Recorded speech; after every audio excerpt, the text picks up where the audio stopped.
স্বাগত জানাচ্ছি সারা বিশ্বে ঘটে যাওয়া আলোচিত সব খবর নিয়ে ভোরের কাগজের প্রতিদিনের আয়োজনে। আর পুরো আয়োজন জুড়ে আপনাদের সাথে আছি আমি কামরুজ্জামান আরিফ। শুরুতেই থাকছে গাজা ইসরায়েলের যুদ্ধবিরতি প্রসঙ্গ।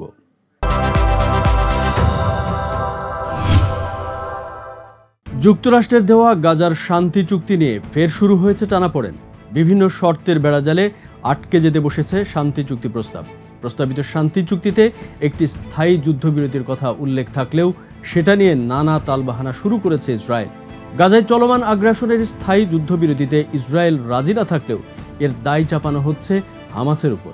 সম্প্রতি নিরাপত্তা পরিষদেও গাজায় যুদ্ধবিরতির প্রস্তাব পাশ হয়েছে, এতেও স্থায়ী যুদ্ধবিরতির কথা বলা হয়েছে, কিন্তু ইসরায়েল এখনও তা মেনে নেওয়ার কথা বলছে না। আর হামাস বলছে তারা স্থায়ী যুদ্ধবিরতির নিশ্চয়তা চায়। গত 27 মে ইসরায়েলে যে প্রস্তাব দিয়েছিল তাতে স্থায়ী যুদ্ধবিরতি নিয়ে অস্পষ্টতা আছে। এতে বলা হয়েছে দুপক্ষ প্রথমে 6 সপ্তাহে প্রথম ধাপের অস্ত্রবিরতি যাবে, এ সময় তারা বন্দি বিনিময় করবে। দ্বিতীয় পর্যায়ে শুরু হবে স্থায়ী যুদ্ধবিরতি নিয়ে আলোচনার মাধ্যমে। কিন্তু এখানে যদি কোনো অবস্থাতেই ইসরায়েল যুদ্ধবিরতিতে রাজি না হয়, হামাস তাই শুরুতেই স্থায়ী যুদ্ধবিরতির নিশ্চয়তা দাবি করেছে। ইসরায়েল যুক্তরাষ্ট্র প্রস্তাবে বলা হয়েছে দ্বিতীয় পর্যায় বা ধাপটির স্থায়িত্ব হবে 6 সপ্তাহের। এতে যদি সমঝোতা না হয় তবে তা সম্প্রসারিত করা হবে। কিন্তু হামাস মনে করছে এই প্রস্তাবে ইসরায়েলকে যুদ্ধ আবার শুরুর অধিকার দেওয়া হয়েছে। মধ্যস্থতাকারীরা বলছেন হামাস আরও কয়েকটি সংশোধনী দাবি করেছে, তবে সেগুলো খুবই ছোট ছোট, সেগুলো সমাধান করতে সমস্যা হবে না। কিন্তু স্থায়ী যুদ্ধবিরতির বিষয়টি এখন খুবই গুরুত্বপূর্ণ।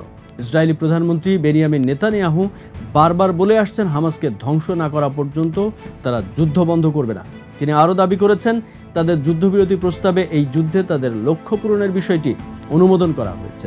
এই প্রেক্ষাপটে হামাস মনে করছে ইসরায়েল কেবল যুদ্ধবিরতির প্রথম অংশটুকু বাস্তবায়ন করবে। এর মাধ্যমে তারা জীবিত নারী, বয়স্ক এবং অসুস্থ পণবন্দীদের মুক্ত করিয়ে নেবে। এসব বন্দী মুক্ত হলেই তারা পূর্ণ গতিতে আবার হামলা চালাবে, এমনকি তখন হামলার গতি হবে আরও ভয়াবহ। এদিকে ইসরায়েল যুদ্ধবিরতিতে রাজি আছে। এতে রাজি হতে হামাসকে চাপ দেওয়ার আহ্বান জানিয়েছেন যুক্তরাষ্ট্রের প্রেসিডেন্টের দপ্তর, হোয়াইট হাউসের জাতীয় নিরাপত্তা পরামর্শক জ্যাক সুলিভান। তিনি দাবি করেছেন জাতিসংঘের নিরাপত্তা পরিষদে পাশ হওয়া যুক্তরাষ্ট্রের যুদ্ধবিরতির প্রস্তাবে ইসরায়েলের সমর্থন আছে। যদিও দখলদার ইসরায়েলের প্রধানমন্ত্রী বেনিয়ামিন নেতানিয়াহু এখন পর্যন্ত এ নিয়ে প্রকাশ্যে কোনো মন্তব্য করেননি। চুক্তি নিয়ে হামাস ও ইসরায়েলের মধ্যে এখনও যেসব মতপার্থক্য রয়েছে সেগুলো দূর করা এখন মূল লক্ষ্য বলে জানিয়েছেন এই মার্কিন কর্মকর্তা। 13 জুন ইতালিতে G7 জোটের সম্মেলনের ফাঁকে সাংবাদিকদের সঙ্গে কথা বলেন সুলিভান। এ সময় তিনি বলেন হামাস যেন এই যুদ্ধবিরতির চুক্তিতে রাজি হয় সেজন্য তাদের উপর বিশ্বের চাপ দেওয়া উচিত। এদিকে দক্ষিণ লেবাননে ইহুদিবাদী ইসরায়েলের হামলায় হিজবুল্লাহর একজন সিনিয়র কমান্ডার শহীদ হওয়ার পর প্রতিশোধ নিতে ইসরায়েল বিরোধী হামলার পরিমাণ ও গুণগত মান ব্যাপকভাবে শক্তিশালী করার হুমকি দিয়েছে হিজবুল্লাহ। বুধবার হিজবুল্লাহ নির্বাহী পরিষদের চেয়ারম্যান শেখ হাশেম সাফিউল্লাহ এই হুঁশিয়ারি দিয়েছেন। হিজবুল্লাহর সশস্ত্র গোষ্ঠীটির এই নেতা বলেন ইসরায়েল যেন কান্নার প্রস্তুতি নেয়, তাদের সেনাবাহিনীকে শিগগিরই ভয়ঙ্করভাবে জবাব দেওয়া হবে। শেখ হাশেম সাফিউদ্দিন হুঁশিয়ারি দিয়ে বলেন এই পবিত্র রক্তপাতের পর আমাদের সুনির্দিষ্ট এবং অনিবার্য প্রতিক্রিয়া হবে এই যে আমরা আমাদের অভিযানের তীব্রতা, শক্তি এবং বৈচিত্র্য বৃদ্ধি করব। কারা নিহত আবু তালিবের ভাই ও সন্তান ইহুদিবাদী শত্রু তার প্রমাণ দেখতে পাবে। ইহুদিবাদী ইসরায়েল প্রতিরোধ কমান্ডারের হত্যা করে হিজবুল্লাহকে দুর্বল করতে পারবে না বলে প্রত্যয় জানান সংগঠনটির এই সিনিয়র নেতা। উল্টো ইসরায়েল যেন এখন থেকে আরও কঠিন জবাবের অপেক্ষায় থাকে বলে হুঁশিয়ারি করেছেন। হিজবুল্লাহ নির্বাহী পরিষদের চেয়ারম্যান বলেন ইহুদিবাদী শত্রু এখনও নির্বোধী রয়ে গেছে এবং সে অতীত থেকে শিক্ষা নেয়নি। সে এখনও ভাবছে নেতাদের হত্যা করলে প্রতিরোধ দুর্বল হয়ে পড়বে, কিন্তু অভিজ্ঞতা বারবার একথা প্রমাণ করেছে যে কোনো নেতা শহীদ হলে প্রতিরোধ আরও তীব্র ও ক্ষুরধার হয়।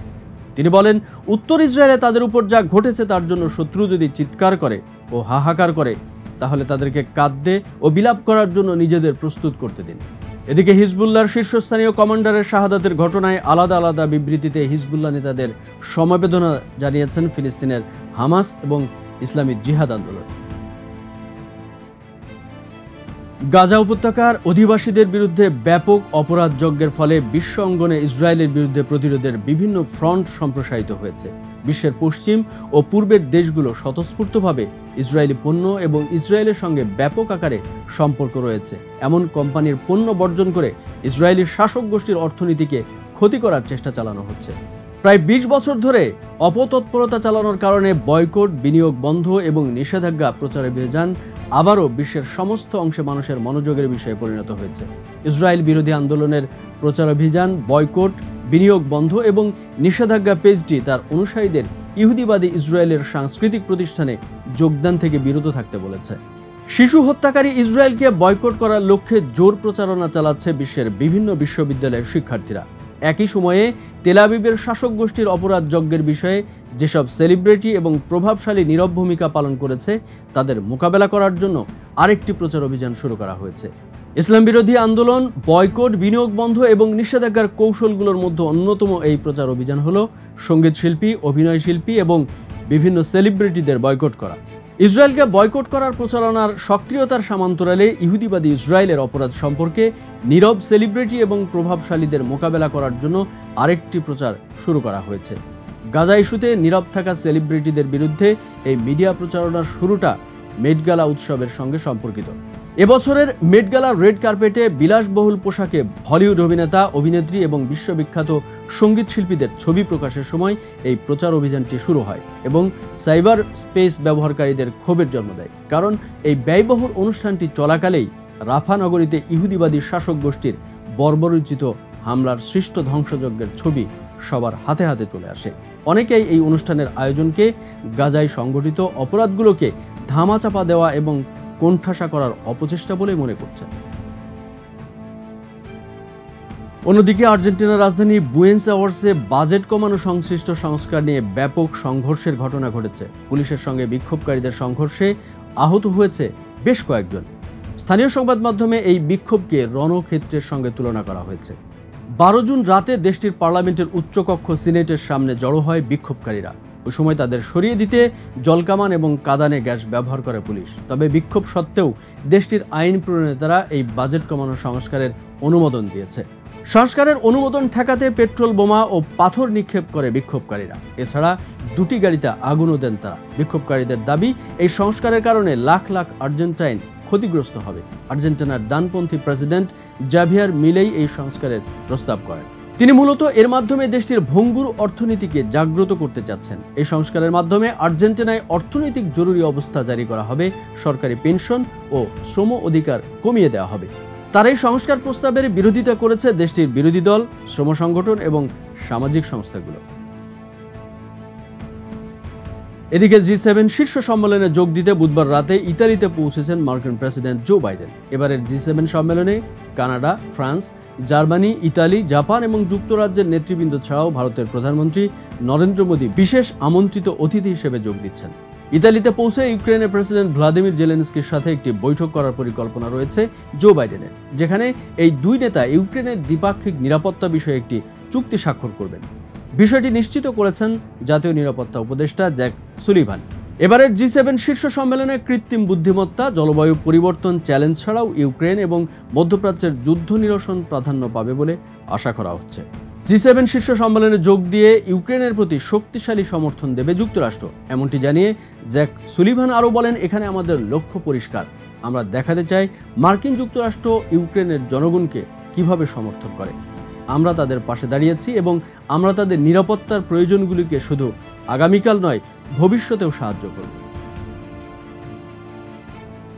শেষ করব উত্তর আমেরিকার দেশ মেক্সিকোর তীব্র খরার খবর দিয়ে। উত্তর আমেরিকার দেশ মেক্সিকোতে খরার কারণে একটি হ্রদ আংশিকভাবে শুকিয়ে গেছে, আর এতে করে মারা গেছে হাজার হাজার মাছ। ঘটনাকে বিশ্বব্যাপী জলবায়ু পরিবর্তনের বিপজ্জনক প্রভাব বলে মনে করা হচ্ছে। 13 জুন এক প্রতিবেদনে এই তথ্য জানিয়েছে চীনের রাষ্ট্রীয় বার্তা সংস্থা সিনহুয়া। স্থানীয় কর্তৃপক্ষ বুধবার জানিয়েছে বুস্টিলোস হ্রদটির পানি তার স্বাভাবিক স্তরের 50% কমে গেছে, যার অর্থ দূষণকারীরা হ্রদটির পানিতে বসবাসকারী প্রজাতির জন্য পরিস্থিতি বিপজ্জনক করে তুলেছে। মূলত এক সপ্তাহ আগে লেকের নিচে ফাটলে সৃষ্ট কাদায় মরা মাছ স্তূপ হতে শুরু করে, আর বুধবার নাগাদ গোটা এলাকায় দুর্গন্ধ ছড়িয়ে পড়ে। উদ্ভূত পরিস্থিতিতে রোগ ছড়ানোর আশঙ্কায় শ্রমিকরা হ্রদটির পচনশীল অবশিষ্টাংশ পরিষ্কার করে। সামগ্রিকভাবে মেক্সিকোর রাজধানী সহ বেশ কয়েকটি শহরে উচ্চ তাপমাত্রা দেখা যাচ্ছে। দেশটিতে তাপমাত্রা সর্বকালের রেকর্ড ছাড়িয়ে গেছে। উত্তর আমেরিকার এই দেশটির স্বাস্থ্য কর্তৃপক্ষ বলছে, মার্চের মাঝামাঝি থেকে শুরু হওয়া চলতি উষ্ণ মৌসুমে 125 জন লোকের মৃত্যু হয়েছে।